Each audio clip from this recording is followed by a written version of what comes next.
याजूज और माजूज।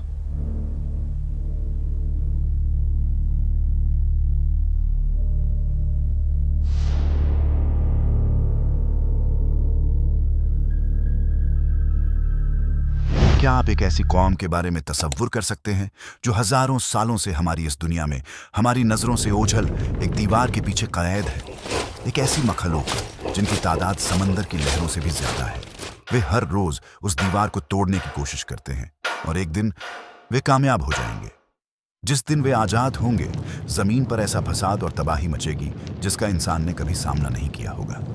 यह कोई फिल्मी कहानी नहीं, बल्कि एक ऐसी हकीकत है जिसका जिक्र कुरान और हदीस में बार बार आया है।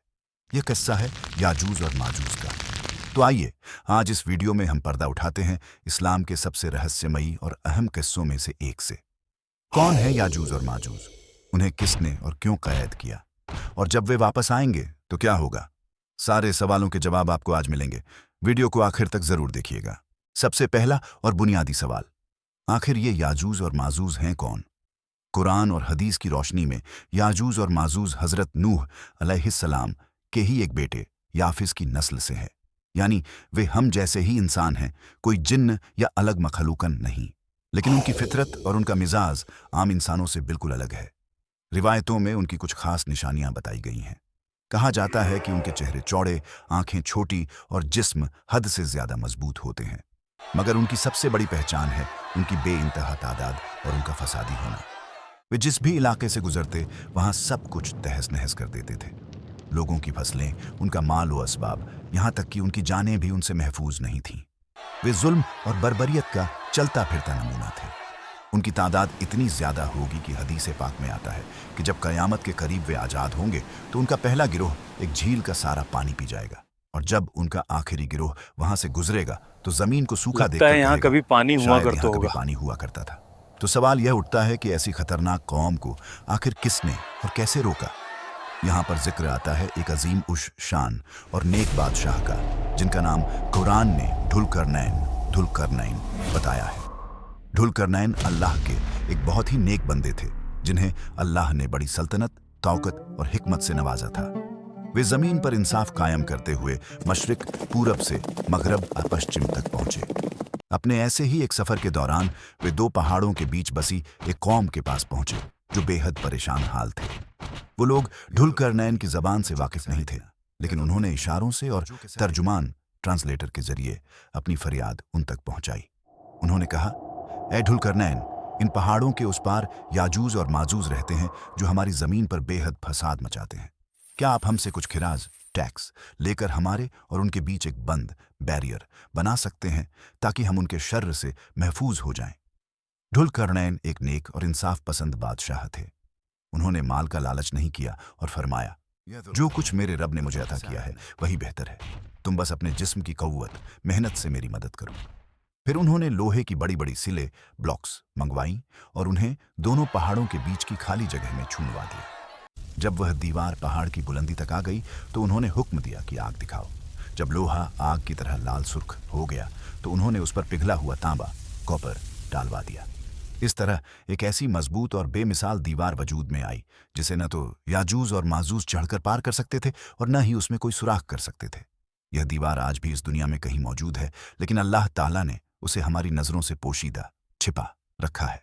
उस दीवार की तामीर के बाद धुलकरनैन ने फरमाया, यह मेरे रब की रहमत है, मगर जब मेरे रब का वादा आएगा तो वह इस दीवार को जमीन के बराबर कर देगा, और बेशक मेरे रब का वादा सच्चा है।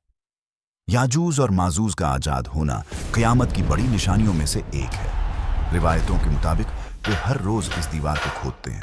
जब शाम होने लगती है और वे उसे तोड़ने के बिल्कुल करीब होते हैं तो उनका सरदार कहता है, बस अब चलो, बाकी कल तोड़ेंगे। लेकिन अल्लाह के हुक्म से वह दीवार रात भर में पहले से भी ज्यादा मजबूत हो जाती है। यह सिलसिला यूं ही चलता रहेगा। फिर एक दिन आएगा जब उनका सरदार कहेगा, चलो बाकी कल तोड़ेंगे, इंशाअल्लाह, अगर अल्लाह ने चाहा। सिर्फ इस एक लफ्ज की बरकत से अगली सुबह उन्हें दीवार उतनी ही टूटी हुई मिलेगी और वे उसे तोड़कर इस दुनिया में आ जाएंगे। उनके आने के बाद क्या मंजर होगा? वे जमीन के हर गोशे में फैल जाएंगे, समंदर और दरियाओं को सूखा देंगे। कत्ल ओ घरात का वह तूफान उठेगा कि इंसानियत कांप उठेगी। उस वक़्त ज़मीन पर अल्लाह के नबी हज़रत ईसा अलैहिस्सलाम मौजूद होंगे। अल्लाह उन्हें हुक्म देगा कि वे अहले ईमान मुसलमानों को लेकर तूर पर्वत पर पनाह लें, क्योंकि याजूज और माजूज का मुकाबला करने की ताकत किसी में नहीं होगी। जब उनका जुल्म और फसाद हद से गुजर जाएगा तो हज़रत ईसा अलैहिस्सलाम और उनके साथी अल्लाह से दुआ करेंगे। तब अल्लाह उनकी गर्दनों में एक किस्म का कीड़ा पैदा करेगा, जिससे वे सब के सब एक ही पल में हलाक हो जाएंगे। उनके जिस्मों से पूरी जमीन पट जाएगी और ऐसी बदबू फैल जाएगी कि सांस लेना दुश्वार हो जाएगा। फिर अल्लाह के हुक्म से परिंदे आएंगे जो उनकी लाशों को उठाकर ले जाएंगे, और फिर एक बारिश होगी जो जमीन को धोकर पाक साफ कर देगी। मेरे अजीज दोस्तों, यह किस्सा सिर्फ एक वाकया नहीं है, इसमें हमारे लिए बहुत गहरी नसीहतें और सबक पूछे हुए हैं। पहला, अल्लाह की कुदरत। यह किस्सा हमें अल्लाह की बेइंतहा कुदरत का एहसास दिलाता है। वही हर चीज का खालिक है और हर चीज पर कादिर है। दूसरा, अदल ओ इंसाफ की अहमियत। हजरत ढुलकरनैन का किरदार हमें सिखाता है कि असली ताकत इंसाफ और नेकी में है, न कि माल और सल्तनत में। तीसरा, कयामत पर ईमान। याजूज और माजूज का जिक्र हमारे इस ईमान को पुख्ता करता है कि कयामत आने वाली है और हमें उसकी तैयारी करनी चाहिए। चौथा, दुआ की ताकत। उनका अंजाम दुआ से होगा, जो हमें बताता है कि एक मोमिन का सबसे बड़ा हथियार उसकी दुआ है। तो यह थी याजूज और माजूज की मुकम्मल दास्तान, कुरान और हदीस की रोशनी में। एक ऐसा किस्सा जो हमें आने वाले वक्त से आगाह भी करता है और अपने रब पर ईमान को मजबूत करने का पैगाम भी देता है। उम्मीद करता हूं कि इस वीडियो से आपके इल्म में इजाफा हुआ होगा और आपको दीन की एक अहम बात समझने में मदद मिली होगी। आपको इस पूरे किस्से से सबसे बड़ा सबक क्या मिलता है? नीचे कमेंट्स में हमें ज़रूर बताइएगा। अगर आपको यह कोशिश पसंद आई हो तो वीडियो को लाइक करें और अपने दोस्तों व रिश्तेदारों के साथ शेयर करें, ताकि यह अहम मालूमात ज़्यादा से ज़्यादा लोगों तक पहुंच सके। और आगे भी ऐसे ही दीनी और मालूमाती वीडियोज़ के लिए हमारे चैनल को सब्सक्राइब करना मत भूलिएगा। मिलते हैं अगली वीडियो में।